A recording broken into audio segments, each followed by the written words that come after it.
ভোটের প্রথম দিন থেকে ময়দানে থাকব, হিংসা ও দুর্নীতি রক্ষাই আমার প্রাথমিক লক্ষ্য। রক্ত দিয়ে রাজনৈতিক হোলি বাংলায় আর হতে দেওয়া যাবে না। ভোট ৬টা থেকে রাস্তায় থাকব, মন্তব্য রাজ্যপাল সিভি আনন্দ বোসের।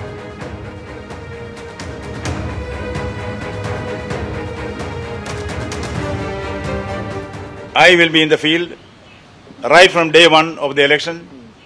My two priorities will be to see that violence is ended, corruption is ended in election.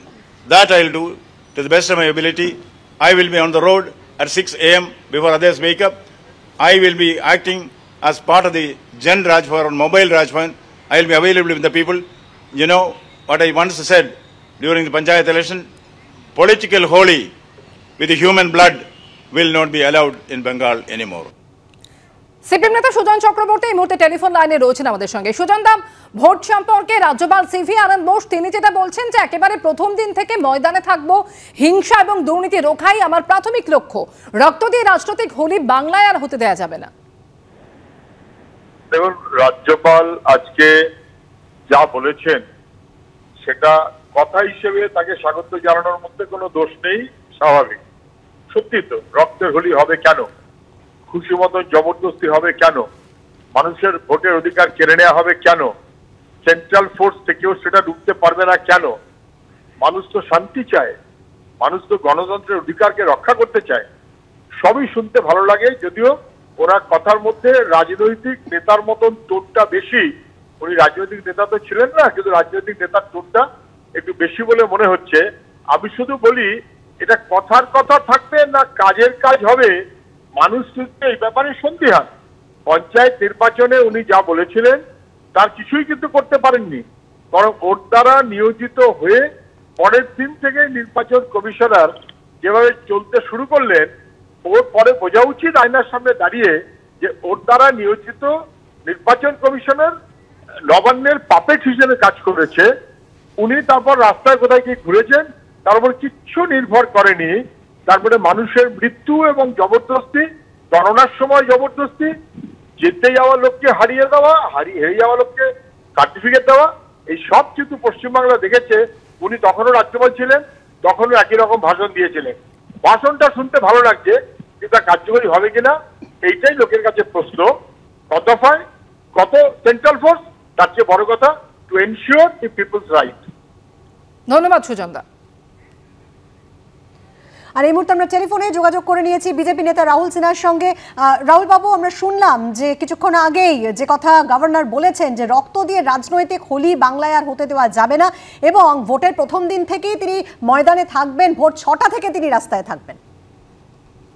দেখুন, ৩৪ বছর ধরে পশ্চিমবাংলায় রক্তক্ষয়ী ইলেকশন হয়েছে, ভোটের নামে লুট হয়েছে, মানুষের অধিকার হরণ হয়েছে। ভাবা গেছিল যে সিপিএম সরকারের পরিবর্তন হলে তৃণমূল অন্ততপক্ষে যে প্রতিশ্রুতি দিয়েছিল যে তারা শান্তির মরুদ্যান তৈরি করবে পশ্চিমবাংলাকে, সেটা অশান্তির একটা তীর্থক্ষেত্র হয়ে দাঁড়িয়েছে। এবং নির্বাচনে সেই একই সিপিএমই কায়দা, আর সেই কায়দাতেই ভীতি প্রদর্শন, সেই কায়দাতেই বুথ লুট, সেই কায়দাতেই মানুষের উপর অত্যাচার, রাজনৈতিক দলগুলোর উপর হামলা লাগাতার চলেছে। সেই জন্য বাংলাতে এখন ইলেকশন কমিশন চেষ্টা করছে ইলেকশনটাকে পুরোপুরি শান্তিপূর্ণ করার বেশ কয়েক বছর যাবত, আর করতে করতে কিছুটা সাফল্য পেয়েছে, এতে কোনো সন্দেহ নেই বিধানসভা লোকসভায়। আর এখন নতুন করে রাজ্যপাল যে প্রতিশ্রুতি দিয়েছেন, উনি প্রতিশ্রুতি দেনেওয়ালা লোক নন, ময়দানে নেমে কাজ করা লোক। তা অতীত ইতিহাস সবাই সেটা জানে। সেই কারণে আমি মনে করি ভাঙড় যখন জ্বলছে তখন কেউ যায়নি, রাজ্যপাল পৌঁছে গেছে। সেই জন্য বহু জায়গায় এরকম রাজ্যপাল কুচবিহার থেকে শুরু করে সর্বত্র পৌঁছেছে, একদম আমাদের পশ্চিমবাংলার বিভিন্ন প্রান্তে।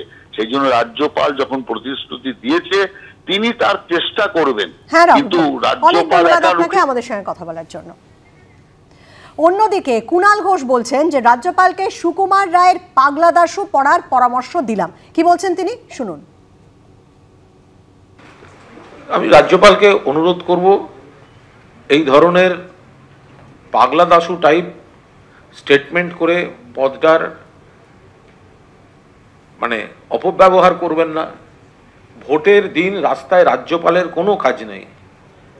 First he should read the stories of Pagla Dasu written by Sukumar Ray, then he should make such statements. রাজ্যপাল একটা জ্ঞানী গুণী লোক, ভোটের দিন বাড়িতে থাকবেন। যদি কোনো ভগবান না করেন কোনো ইনসিডেন্ট, বিজেপি চেষ্টা করবে গন্ডগোল করতে, সিপিএম চেষ্টা করবে, তাতে তৃণমূল পা দেবে না। You must remember that last time in 2021 during the 8 phases of assembly election, the election was totally peaceful and only one incident was there, that is in Shital Kuchi, firing by central forces. The Rajyapal borong uni eta dekhun যে central force যেন বিজেপির ক্যাডারের মতো কাজ না করে।